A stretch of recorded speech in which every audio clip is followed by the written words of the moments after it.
Welcome to hack with Akshay part 3। So इस video में हम बात करने जा रहे हैं कि जैसे आप समझ लो कि एक HTML है, ठीक। अब एक HTML में आप देखो कि कितने lot of amount of data available होते हैं, ठीक। अब उन डेटा को हम कैसे आइडेंटिफाई करेंगे। अब देखो कि कई सारी वेबसाइट्स हैं, कई सारे वेब पेजेस हैं, ठीक। अब एक वेब पेज में क्या इसकी डेफिनेशन होगी, मतलब समझ लो कि अ, उसका ऑथर कौन होगा, ठीक। उसमें किस तरह के कंटेंट होंगे, ठीक है। और आप देख लो कि उसमें इंटर रिलेटेड इंफॉर्मेशन और क्या हो सकते हैं, ठीक है। तो हम कैसे आइडेंटिफाई करेंगे, वो आइडेंटिफाई करेंगे मेटा टैग्स के थ्रू। अब HTML में मेटा टैग्स क्या होता है। HTML में मेटा टैग्स एक्चुअली डिफाइन करते हैं मेटा डेटा को। मेटा डेटा क्या होता है, मेटा डेटा ही आप समझ लो कि एक डेटा है, पहले से ऑलरेडी एक अवेलेबल डेटा है, ठीक। HTML में lot of amount of data आपको मिलेंगे, लेकिन उसमें भी आप छोटे अमाउंट में डेटा पाओगे, उसको मेटा डेटा बोलते हैं। यहाँ पे हम स्पेसिफाई करते हैं कि उसकी क्या स्पेसिफिकेशन है, क्या डिस्क्रिप्शन है, उसका ऑथर कौन है, ठीक है। तो ये सारी चीज़ें हम मेटा टैग्स के थ्रू स्पेसिफाई करते हैं, ठीक है। अब मेटा डेटा क्या होता है, मेटा डेटा एक डेटा है, ठीक। अबाउट डेटा, डेटा का ही डेटा है, ठीक। मतलब डेटा के बारे में ही बता रहा है, वो भी एक समझ लो कि एक इंफॉर्मेशन है, ठीक। एक एक्नॉलेजमेंट दे रहा है आपको, ठीक। एक्चुअली मेटा टैग देखो कि मेटा डेटा जो भी होता है, आप जो भी स्पेसिफाई करोगे मेटा टैग्स के थ्रू, वो कभी वेब पेज में आपको डायरेक्टली नहीं दिखेगा। वो इनडायरेक्टली आप देख सकते हो, कहाँ देख सकते हो, इंस्पेक्ट के अंदर। तो किसी भी वेब ब्राउज़र में आप जब जाना, किसी वेबसाइट पे जाना, किसी वेब पेज पे जाना, सीधे आप जब राइट क्लिक मारोगे तो इंस्पेक्ट में आपको मेटा टैग्स मिलेंगे, उसमें आप कई सारे मेटा डेटा पाओगे, ठीक है। अब देखो एक एग्जांपल है यहाँ पे, एक एग्जांपल में जैसे कि आप देखो हेड सेक्शन में, ये हेड सेक्शन क्या होता है, हेड टैग के अंदर ही होता है। जैसे कि ये हेड टैग है, ठीक। इसका एक ओपन होता है, एक क्लोज होता है। क्लोज कैसे करते हैं, स्लैश के थ्रू, ठीक। देखो ओपनिंग, ओपनिंग, ठीक है। ग्रेटर देन लेस देन के थ्रू हम ओपन किए टैग को, और ग्रेटर देन लेस देन के थ्रू बंद किए, बस ये बैक स्लैश दिए, ये बंद कर दिए। तो ये क्लोजिंग हुआ, ये ओपनिंग हुआ हेड टैग का, ठीक है। अब इसमें मेटा देखो, मेटा टैग दिया, मेटा टैग दिया है कैरसेट UTF-8।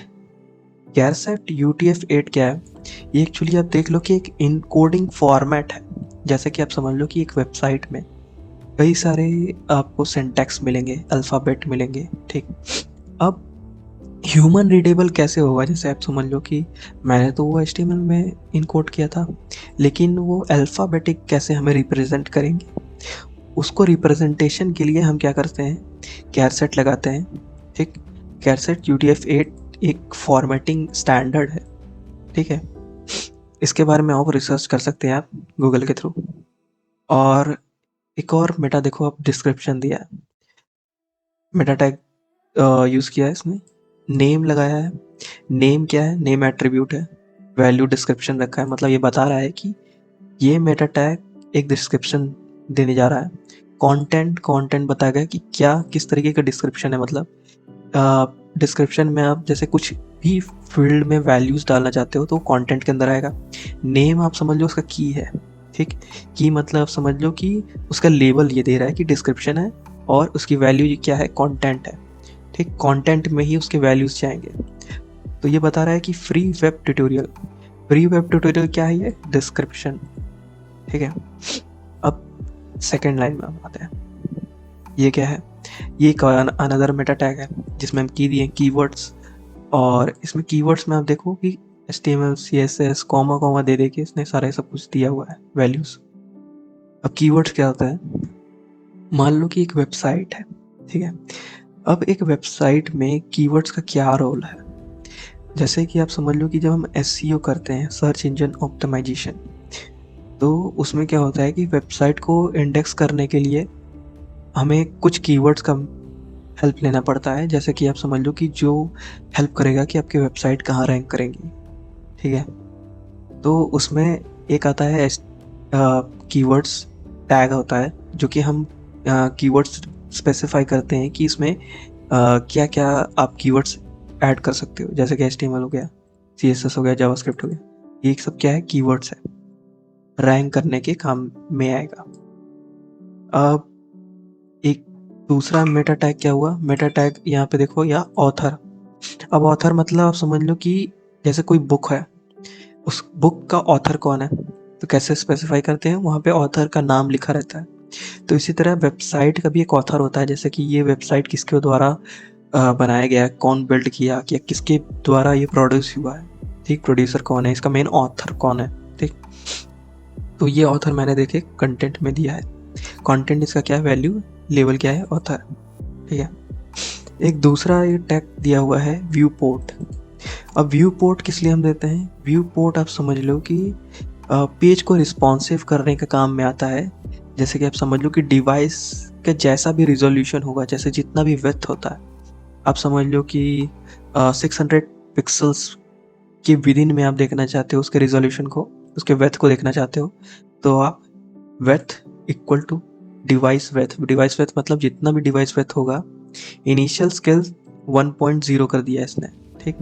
तो 1.0 इसका स्केल रहेगा, इनिशियल स्केल, और ये डिवाइस का जो विड्थ होगा उसके अकॉर्डिंग ये कंटेंट जो भी मेरा होगा वेबसाइट का वो एडजस्ट हो जाएगा, ठीक।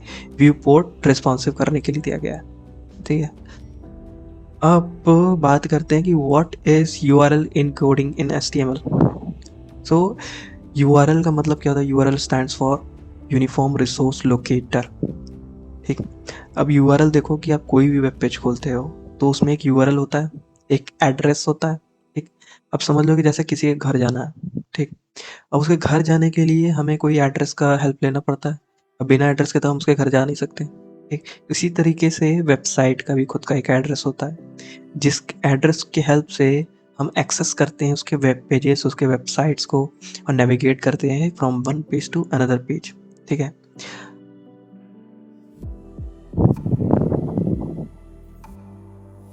सो इससे वेब एड्रेस से क्या होता है, वेब एड्रेस से आसानी से हम किसी भी वेबसाइट को एक्सेस कर सकते हैं, और URL को इनकोड भी होता ही है।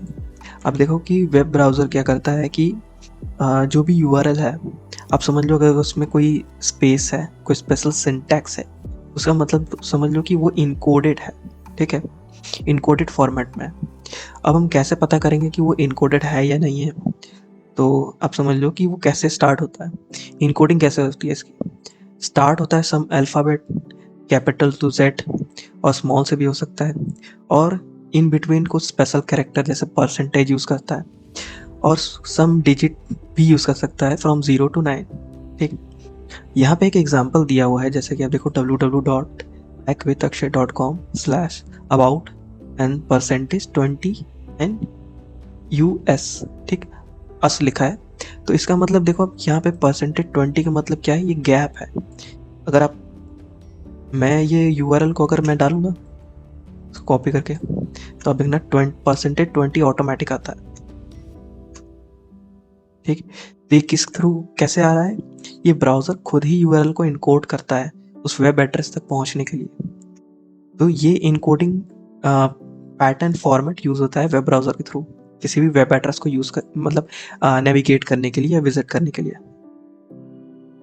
सो this what we call as URL encoding in HTML।